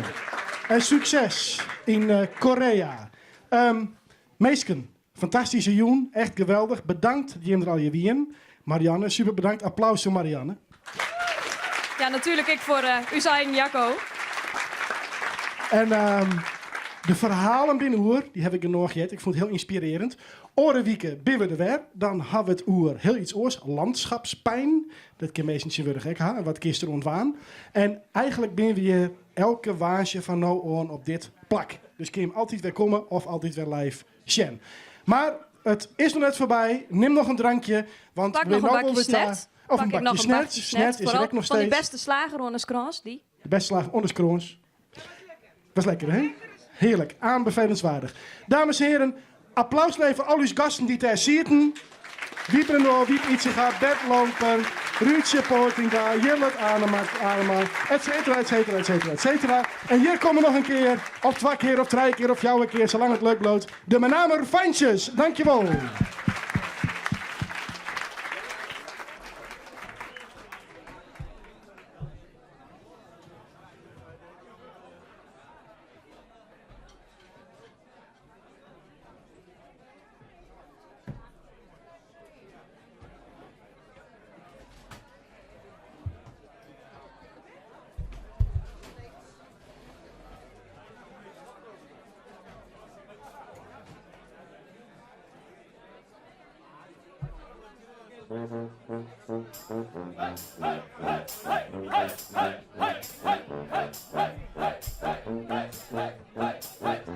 Right.